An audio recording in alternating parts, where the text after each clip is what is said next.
안녕하십니까. 너의 재테크가 보여 채널입니다. 오늘은 21년 청약의 모든 것 3편을 준비했습니다. 21년 청약의 모든 것 2편은 내가 특별공급 조건에 해당하는지를 살펴보았고요. 이번 3편은 일반 공급의 1순위가 되는 방법을 자세하게 살펴보겠습니다. 서두가 오늘도 길 필요가 없죠? 바로 시작하겠습니다. 영상을 시작하기 앞서서 저번 시간 내용을 간략하게 설명드리고 가겠습니다.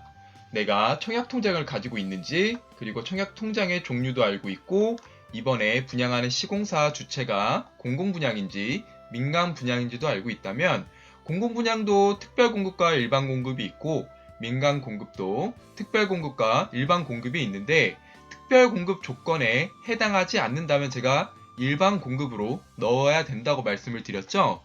이때 일반 공급으로 어떻게 당첨자를 선정하는지, 그리고 1순위 조건은 어떤 조건을 갖춰야 되는지 살펴보겠습니다. 자, 일반 분양 같은 경우는 자신이 1순위인지 2순위인지를 확인하셔야 됩니다. 자, 조금 더 간략하게 설명을 드린다면 1순위에 당해 지역 거주자가 먼저 선발이 되고요.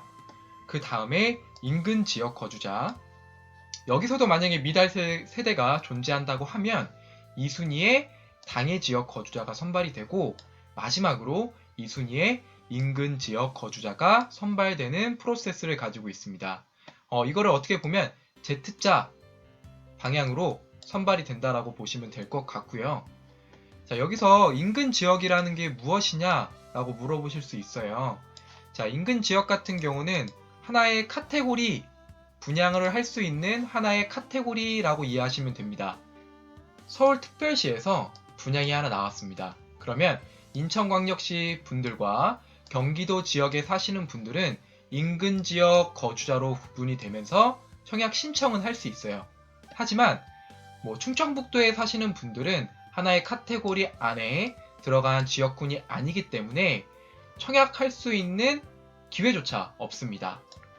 그렇기 때문에 내가 만약에 서울 지역에 청약을 하고 싶다라고 하시면 적어도 서울특별시가 아니더라도 인천광역시나 경기도 지역에 거주하셔야만 서울특별시에 나오는 분양 물량도 신청하실 수 있다라고 이해하시면 되겠습니다. 그렇다면 일반 공급은 1순위의 당해 지역 거주자가 당첨 확률이 가장 높을 텐데, 내가 여기서 1순위가 되는 조건을 이해하기 위해서 먼저 앞으로 나올 용어를 간략하게 설명해 드리고 넘어가겠습니다. 자, 앞으로 나올 용어는 택지지구라는 얘기가 나올 텐데, 이 택지지구는 뭐냐?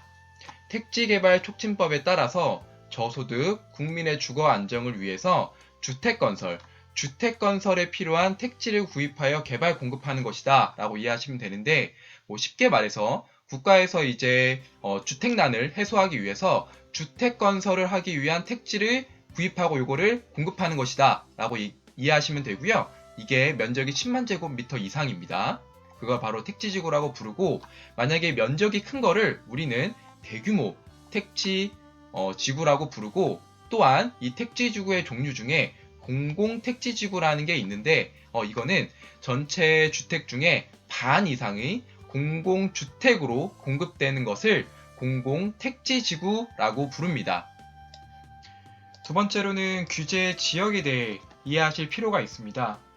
일단 투기지역과 투기과열지구, 조정 대상 지역, 청약과열지구 등등이 있는데, 일단 세 가지는 한번 읽어보시고 가셨으면 좋겠습니다. 지금 화면을 한번 잠깐 멈춘 상태에서 지정 기준에 대한 상세한 내용을 한번 살펴보시고요. 결론부터 말하면 좀 쉽게, 위와 같은 지역 같은 경우는 주택 상승률이 물가 상승률보다 높은 지역 자체를 우리가 투기지역, 투기과열지구, 조정 대상 지역이라는 규제 지역으로 삼았으며, 이 지역의 규제가 강한 수는 1등이 투기지역이고요, 2등이 투기과열지구, 3번이 조정 대상 지역으로 이해하시면 되겠습니다. 자, 여기까지 용어를 이해를 하셨다면 향후에 나올 1순위 그리고 2순위에 대한 조건을 쉽게 이해하실 수 있을 겁니다. 자, 본격적으로 1순위는 어떻게 되는지 살펴보겠습니다. 자, 1순위가 되는 조건은 이 공통 테이블을 만족하면 됩니다. 물론 규제 지역에 따라서 이 조건들이 조금 상이하긴 한데요. 한 예를 하나 들어볼게요. 자, 보면 투기과열지구 및 청약과열지구 외, 말 그대로 비규제 지역에서 나오는 분양권이다. 그 중에서도 국민주택이다 라고 하면 그 청약자는 만 19세 이상이기만 하면 되고요. 그리고 청약통장을 1년 이상 경과가 됐고 12회 이상 납부가 된다면 바로 1순위 조건에 들어간다고 보시면 됩니다. 하지만 저희가 일반적으로 관심 있어 하는 아파트 분양권 같은 경우는 투기과열지구 및 청약과열지구 안에서의 분양권들이죠. 그렇기 때문에 이곳에서의 분양 조건들을 다시 한번 살펴볼 필요가 있습니다. 자, 투기과열지구 및 청약과열지구에서의 국민주택을 분양을 한다라고 하면 만 19세 이상은 당연한 기본 조건이고요. 1순위 조건이 되려면 2년이 경과해야 되고 청약 통장이 그리고 24회 이상 납부가 되어야 합니다. 그리고 나서 아래 조건까지 만족을 시켜줘야 돼요. 기존의 비규제 지역 같은 경우는 이 조건 자체가 필요가 없었는데 이 투기과열지구 및 청약과열지구 같은 경우는 아래의 3가지 조건까지 만족을 시켜야 1순위 조건이 될 수 있다라고 이해하시면 됩니다. 내용을 좀 살펴보면 세대주여야 되고요. 그리고 과거 5년 이내에 주택이 당첨되면 안 되고 그리고 2주택 이상은 안 된다 라고 적혀 있습니다. 근데 이 건은 민영 주택에만 해당하는 건입니다. 네. 그리고 추가적으로 제가 하나 더 말씀드리면 투기과열지구 및 청약과열지구 안에서 그리고 그때의 민연주택은 1순위가 되는 게 청약통장이 2년이 경과해야 되고 지역별 예치금을 만족하라고 적혀 있죠. 자, 지역별 예치금이라는 것은 제가 차후 슬라이드에서 좀 더 자세하게 설명을 드릴 테니까 이 조건은 좀 기억해 주세요. 자, 그리고 나면은 2순위는 누구냐?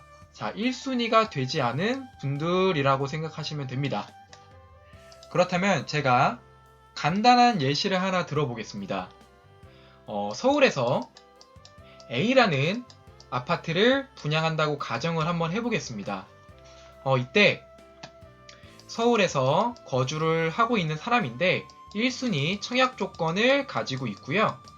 또 다른 사람은 인천에 거주하고 있는 사람인데 똑같이 1순위 청약 조건을 갖추고 있다라고 가정해 보겠습니다. 자, 여기서 보면 인천에 있는 사람도 1순위, 서울에 있는 사람도 1순위. 그렇다면 서울에서 분양하는 이 A라는 아파트는 누구에게 당첨 기회를 더 줘야 될까요? 그렇죠. 서울에서 거주하고 있는 실거주가 필요한 사람들에게 먼저 분양을 받을 기회를 더 줘야겠죠. 그게 바로 지역 우선 공급에 대한 이해가 필요하다는 뜻입니다. 지역 우선 공급에 대한 내용이고요. 그렇다고 해서 인천 사람들이 서울에 있는 아파트를 분양을 받을 수 없느냐? 평생 살지 않는 한 그것도 아닙니다. 그렇기 때문에 그 내용에 대해 조금 복잡하지만 한번 살펴보도록 하겠습니다. 화면을 보시면 거주 기간 및 우선 공급 비율에 대한 내용을 테이블로 정리를 한번 해보았는데요. 일단 대규모 택지개발지구와 그 외 지역으로 두 가지 카테고리로 나누어진다고 보시면 될 것 같습니다. 대규모 택지개발지구 같은 경우는 쉽게 이해를 하시기 위해서 3기 신도시라고 생각하셔도 됩니다. 남양주 왕숙이라든지 하남 교산, 인천 계양, 과천에 등등이 있고요. 예를 들어보면 서울 또는 인천에서 분양하는 아파트가 대규모 택지개발지구 안에서 이루어진다 라고 하면은 당해 지역은 1년 이상, 투기과열지구는 2년입니다. 거주자에게 50%를 우선 공급한다. 경기 지역에서 분양하는 아파트인데 그게 바로 대규모 택지개발지구 안에서 진행한다 라고 하면은 당해 지역은 1년 이상, 투기과열지구는 2년입니다. 거주자에게 30% 우선 공급을 하고요. 경기도 6개월 이상, 똑같이 투기과열지구는 2년입니다. 이상 거주자에게 20% 우선 공급합니다. 그리고 나머지 50%에 해당하는 물량을 수도권 거주자한테 배정한다고 보시면 됩니다. 일반적으로 서울, 인천이죠. 네, 서울과 인천. 자, 그러면 그 외 지구는 뭘까요? 대규모 택지개발 지구가 아닌 모든 지역입니다. 네, 그때는 뭐냐? 당해 지역 100%로 우선 공급한다라는 의미입니다. 좀 쉽게 하나 또 예시를 들어드리면 만약에 서울 지역에서 분양을 하는데 그 분양 지역 자체가 대규모 택지 개발 지구가 아닌 그냥 택지 지구라고 했을 때에는 서울 사람 100%로 먼저 우선 공급을 하겠다라는 의미입니다. 서울에 살고 있는 1순위를 가진 청약 통장을 가진 분들이 이 아파트에 청약을 하지 않고 미달이 된다면 인천 분들이나 경기 분들이 지원하셔서 당첨이 될 수는 있어요. 근데 사실 그럴 확률은 되게 희박하기 때문에 많은 사람들이 청약을 위해서 이사를 가는 이유라고 생각하시면 됩니다. 다음은 지역별 예치금에 대해 말씀드리면 투기과열지구 및 청약과열지구의 민영주택은 1순위가 되기 위해서 지역별 예치금을 만족해야 된다고 말씀을 드렸죠. 이 지역별 예치금은 얼마를 넣어야 되냐? 바로 내가 거주하고 있는 지역 기준입니다. 내가 만약 서울 및 부산에 거주하고 있다면 이 아래 테이블 만족시키면 되고요. 다른 예로 인천광역시에 거주하고 있다라고 하시면 이 아래 테이블 각각의 제가 자신이 거주하고 있는 지역 기준으로 지역별 예치금을 살펴보셔야 됩니다. 다음으로는 지금까지 배웠던 내용을 실제 사례를 통해서 한번 살펴볼게요. 고덕 강일 제일 풍경채 요즘 핫하죠? 요거를 이제 제가 실제 사례를 들면서 내용 한번 살펴보면 고덕 강일 제일 풍경채는 서울에서 분양하는 것이죠. 투기과열지구 및 청약과열지역이고 일단 이 제일 풍경채 자체가 민간 분양입니다. 제일건설에서 진행하죠. 그렇기 때문에 민영주택 카테고리에 들어가고 그리고 이 고덕 강일지구 자체가 대규모 택지개발지구입니다. 이 대규모 택지개발지구는 66만 제곱미터 이상의 택지지구를 제가 대규모 택지개발지구라고 했고 이 대규모 택지개발지구 안에서는 우선공급이 들어간다고 했었죠. 자, 이런 배경이 있을 때 A라는 사람이 서울에 3년을 전세를 거주하고 고덕강일 제일 풍경채에 84제곱미터에 지원할 예정이라고 가정을 한번 해보겠습니다. 그럼 고덕강일 제일 풍경채는 서울에서의 분양이기 때문에 투기과열지구 및 청약과열지구고요. 그리고 제일건설에서 하는 민영주택이다. 그렇다면 1순위가 되기 위해서는 청약통장 2년이 경과해야 되고 지역별 예치금 그리고 만 19세 이상 세대주여야 하며 과거 이내에 청약이 당첨된 적이 없어야 되고 그리고 2주택 이상은 안 됩니다. 요 조건을 다 만족시켜야만 고덕강일 제일 풍경채의 1순위 조건이 된다라고 보시면 되고요. 고덕강일 지구 같은 경우는 대규모 택지개발 지구이기 때문에 당해 지역 100% 공급이 아니라 당해 지역 50% 우선 공급이다 라고 이해하시면 됩니다. 왜냐? 고덕 강일 지구는 대규모 택지개발 지구이기 때문입니다. 자, 지금까지 일반 공급의 1순위 조건을 실제 사례를 통해서 제가 설명을 드렸는데 사실 1순위 조건은 정말 많은 사람들이 갖추고 있습니다. 그렇기 때문에 1순위 안에서도 경쟁이 필요하겠죠. 국민주택과 민영주택은 1순위 안에서도 당첨자를 선정하는 방식에는 차이가 있습니다.